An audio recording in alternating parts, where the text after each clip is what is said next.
I want to tell you about an interesting phenomenon in statistics called the Will Rogers paradox.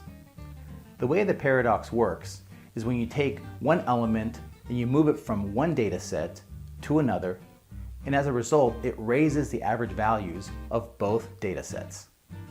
Sounds counterintuitive, but let me break it down for you how it works.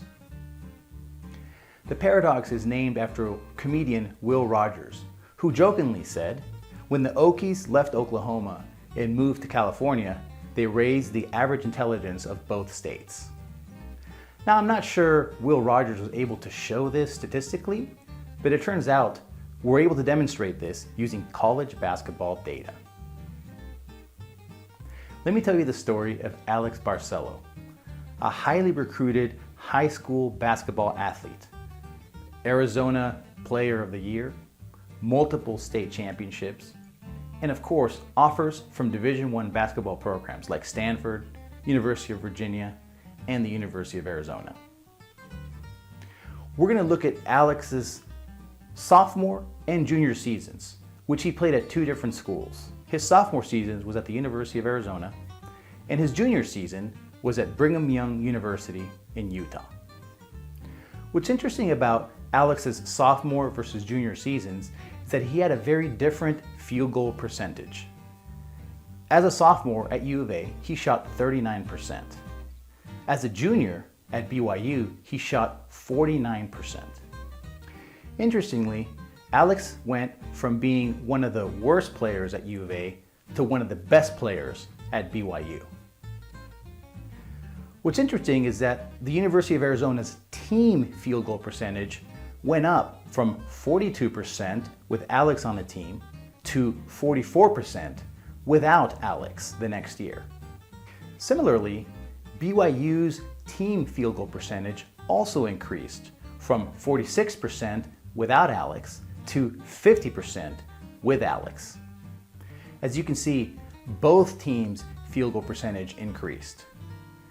Alex's personal fielding percentage increased by 10%, and he made a small impact on both teams, nevertheless improving both of their averages by transferring from Tucson to Provo. Beyond just field goal percentage, it turns out both teams' records overall improved as well.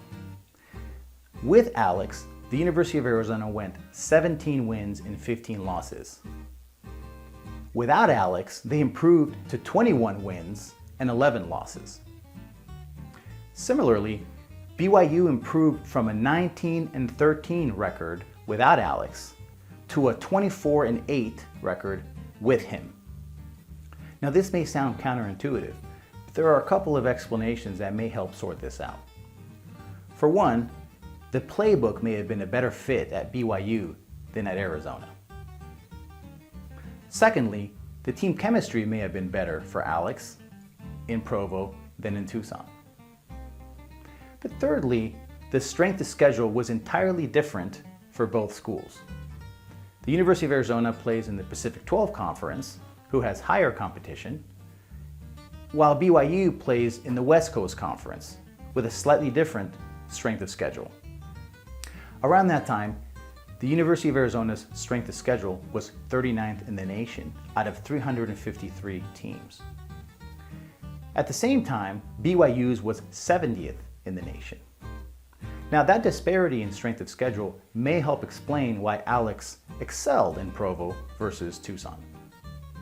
I hope you enjoyed learning about Will Rogers paradox, which exists not only in migration, but also in sports analytics.